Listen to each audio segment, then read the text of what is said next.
All right, welcome back this week. Last week we talked about beingness over doingness, and you might be wondering, well, what really is beingness? It can be a number of things, but to simplify it for this week, let's just call it our level of consciousness and your level of consciousness in this lifetime. Then the next question you might have would be, well, how do I know what my level of consciousness is? How do I measure that? Well, fortunately, we had somebody that has laid out what's called the map of consciousness. That would be Dr. David Hawkins.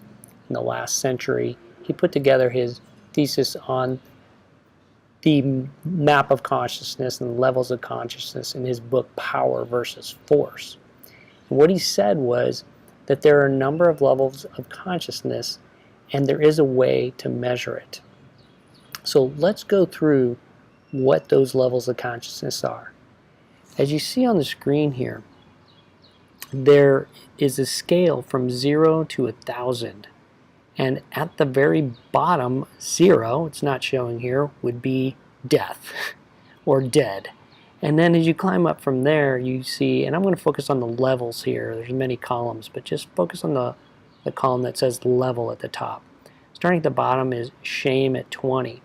And this is a logarithmic scale, so it goes up by powers of 10 as you climb up. So your power gets stronger by orders of magnitude as you go up the scale. So at 30 is guilt, at 50 is apathy, 75 is grief, 100 is fear, 125 is desire, and then 150 is anger. Anger is getting better because at least you have something that gets you emotionally stirred up to do something about it. And then 175 is pride. And then you'll notice a dashed line at this point between 175 and 200. And that's where Dr. Hawkins said we need to separate the strong from the weak, or the power versus force. Let's go on up the scale still. At 200 is courage, 250 neutrality, 310 willingness. It means that you have a willingness to engage in the world. 350 is acceptance of the way things are. 400 is where we get into reason. And then there's another kind of break point here at 500. Because at 500 is really, you really enter into what my coach likes to call love and above. Are those stages of love, joy, peace, and enlightenment at the very top. You notice enlightenment is 300 wide in terms of one of the bands here. And one of the goals, I think, of life is to consciously work on improving your level of consciousness, and we'll talk about that in a future post as well. But let's go back to that break line between 200 and 175. For most of human history, the planet has been below 200.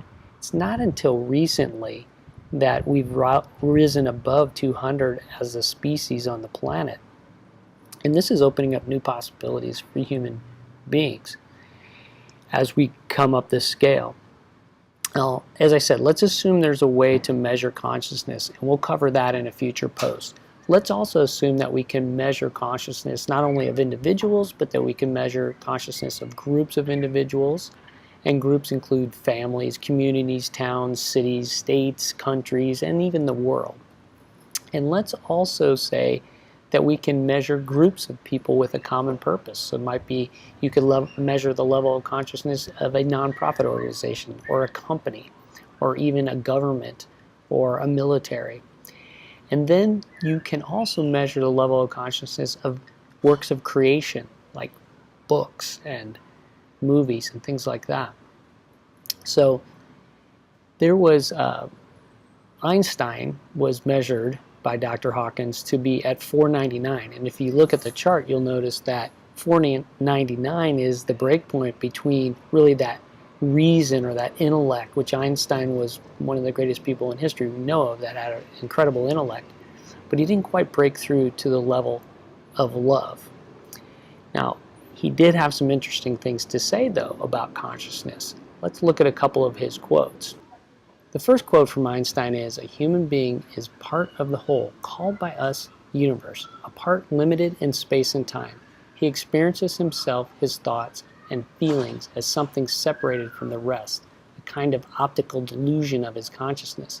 This delusion is kind of a prison for us, restricting us to our personal desires and to affection for a few persons nearest to us. Our task must be to free ourselves from this prison by widening our circle of compassion to embrace all living creatures and the whole of nature in its beauty. And the second quote from Einstein is even more powerful and relative to the map of consciousness. He said, "The world we have created is a product of our thinking. It cannot be changed without changing our thinking.